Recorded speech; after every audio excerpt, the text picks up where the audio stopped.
Copropriétaire des brasseries Dieu du Ciel établies à Montréal et Saint-Jérôme, Isabelle Charbonneau vient d'accéder à la présidence de l'Association des microbrasseries du Québec. C'est un plaisir de l'accueillir. Madame Charbonneau, bonsoir. Oui, bonsoir. L'association pilote plusieurs dossiers importants là, qui concernent notamment les enjeux de distribution et de la vente des produits. On dirait que chaque fois qu'il y a un obstacle qui se met en travers de votre chemin, c'est le gouvernement qui l'a placé là. On en est où là, dans les différentes, je dirais, batailles? Là, le mot est un peu fort, là, mais on en est où dans ces dossiers-là?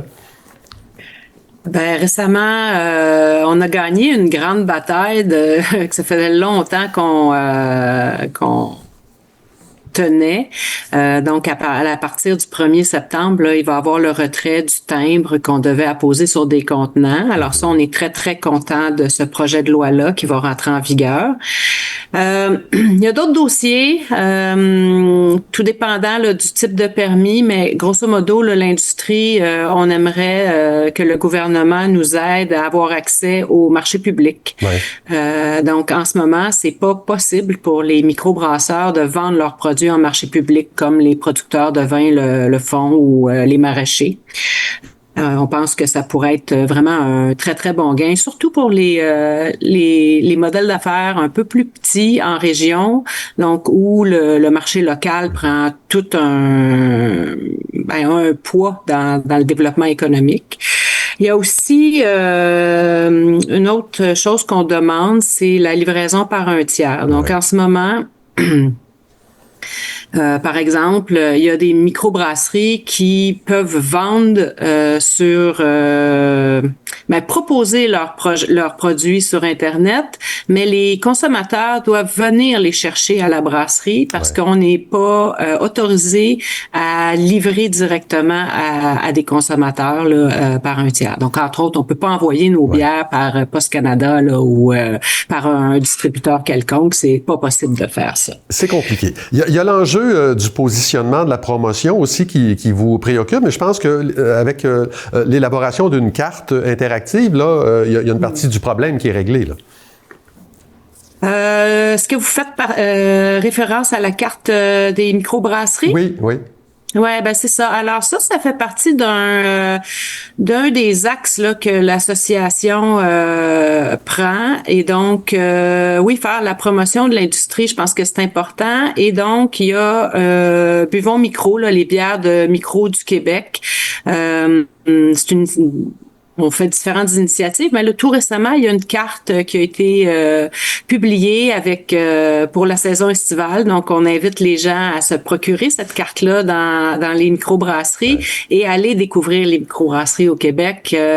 On couvre, il y a des microbrasseries dans 175 villes au Québec. Donc, c'est vraiment intéressant. Là, je pense que chaque ville, chaque village a sa micro. Soyez curieux. Oui, elle est très bien faite, d'ailleurs, cette carte. Madame Charbonneau, dans les valeurs qui sont mises de l'avant par l'association, il y a celle de l'excellence, et ça me paraît un peu abstrait, là. Je me demandais comment elle doit se révéler, là, l'excellence. Est-ce qu'il y a des critères à respecter?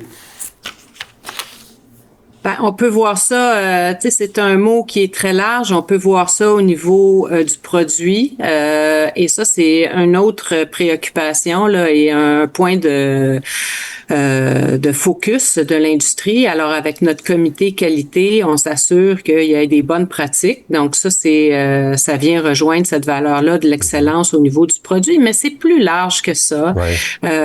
Dans nos représentations, avec le gouvernement, par exemple, mais tu sais, ça peut se révéler de toutes sortes de façons, l'excellence, mais on essaie d'être professionnel dans ce qu'on fait à tous les niveaux. La permanence de la MBQ avec notre directrice générale en fait preuve quotidiennement. Il y a une équipe de 5-6 personnes, là, si ma mémoire est bonne. Alors, tous ces gens-là mettent leurs compétences à profit tout au long de l'année, puis ça se transmet, je pense, là, les consommateurs peuvent voir ça en épicerie. On est de plus en plus nombreux à produire de la bière qui se retrouve en épicerie, mais aussi évidemment pour consommation sur place. Mais écoutez, en terminant, je vous souhaite un bel avenir. Je sais que ça sera le 35e anniversaire de l'association cette année. Isabelle Charbonneau, présidente nouvellement élue de l'Association des microbrasseries du Québec, merci beaucoup d'avoir été avec nous. Un grand plaisir. Merci à vous.